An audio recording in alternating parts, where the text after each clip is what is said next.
On va maintenant réaliser une attelle creuropédieuse, donc qui permet d'immobiliser le membre inférieur depuis la racine de la cuisse jusqu'au bout des orteils.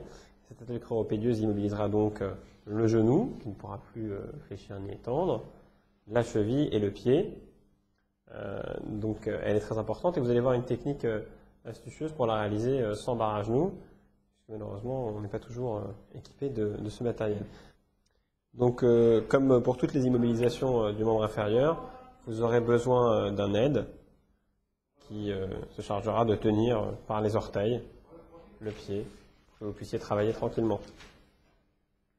Alors, cette position, même en cas de fracture, en fait, n'est pas très douloureuse, puisqu'elle ne met pas en contrainte le foyer de fracture.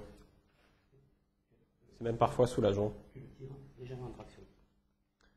L'attelle creuropédieuse, comme le plat creuropédieux qu'on va voir tout à l'heure, doit monter bien haut à la racine de la cuisse. En général, on a tendance à l'arrêter très tôt au-dessus du genou, et c'est une erreur.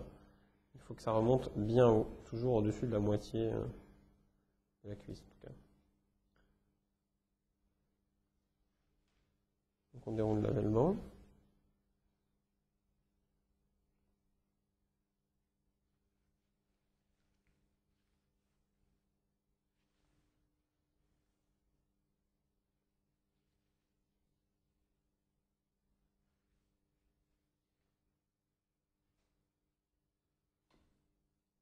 Et au niveau du creux. Voilà, on verra que le creux poplité au membre inférieur, ce que le pli du coude est au membre supérieur. C'est le point de compression, notamment des vaisseaux poplités et des nerfs qui passent dans la région, et que donc il faut s'assurer qu'il n'y ait pas de compression à cet endroit-là. Donc toujours l'aide qui prend soin de tenir les orteils.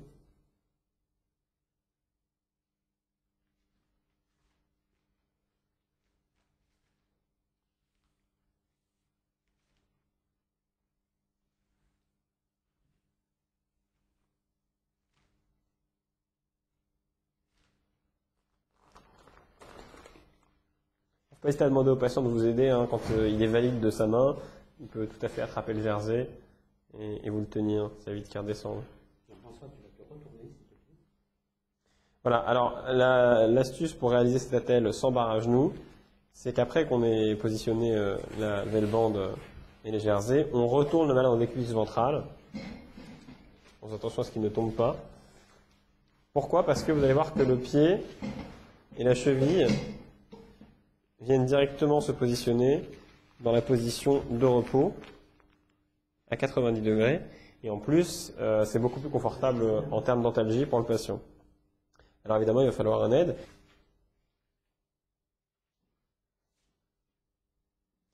Donc on prend les mesures sur le membre inférieur du malade de la longueur dont on a besoin. On déroule ensuite le plâtre en V.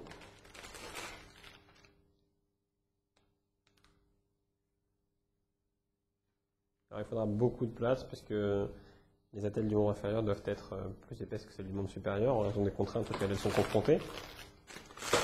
Et elles sont en outre beaucoup plus longues.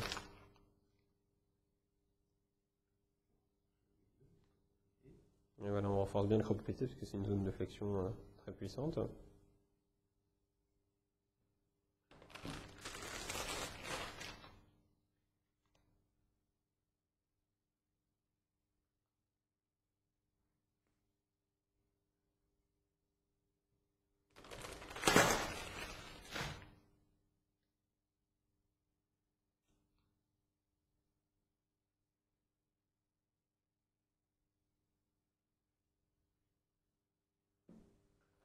Il faut compter en général pour un membre inférieur 20 allers-retours.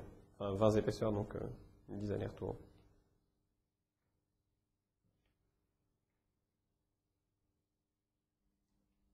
On plie ensuite l'attelle en accordéon.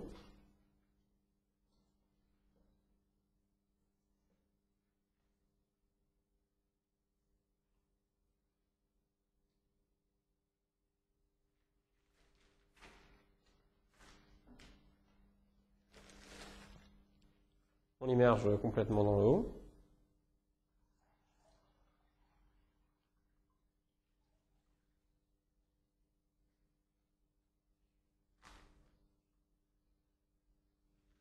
va venir la lisser sur la table.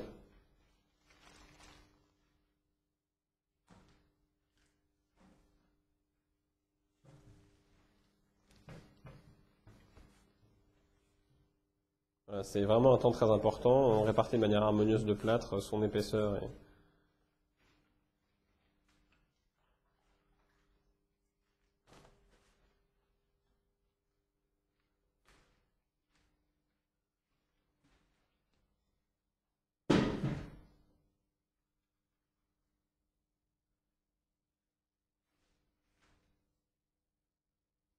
On vient ensuite appliquer la telle. Vous voyez donc que grâce au moulage en V, elle est plus large à la racine du membre qu'à la plante du pied. On la moule bien, et voilà, là c'est un temps très important, exactement comme quand on faisait une... Pardon.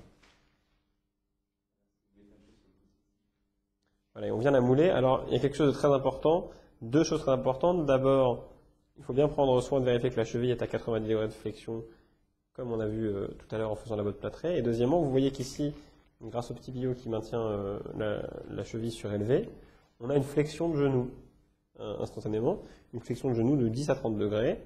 Et c'est la position de repos du genou. C'est donc dans cette position-là qu'il faut réaliser la telle. Jamais un genou en extension complète, comme on le verra tout à l'heure pour le creux-pédieux. Toujours 10 à 30 degrés de flexion. Et vous voyez que ici, grâce à ce petit billot, on obtient très aisément à la fois la cheville à 90 degrés et à la fois les 10 à 30 degrés de flexion dans le genou. On moule bien les contours du plâtre, voilà, pour ne pas être vulnérant pour les malléoles. Il faut éviter au moment de la prise toute flexion-extension de genou, évidemment, sinon ça risquerait de briser le plâtre en cours de séchage. Vous voyez ici tout le membre inférieur en bonne position, le genou qui est fléchi sur 10 et 30 degrés, la cheville qui est à 90 degrés. Donc on replie le jersey ensuite à la partie proximale. Et vous voyez qu'en fait la velle-bande vient elle aussi se retrousser, ce qui permet en fait de protéger quand on voudra faire une extension de hanche. On replie le jersey.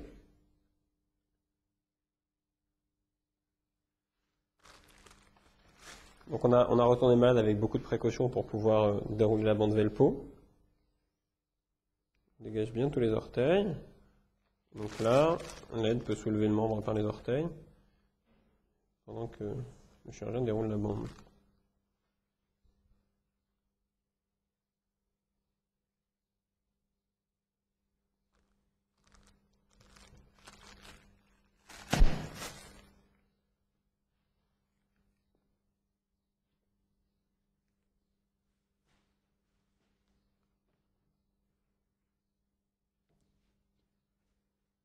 Toujours penser à dérouler en aller-retour sur la méthode Spica. Voilà, ensuite on fixe avec du sparadrap.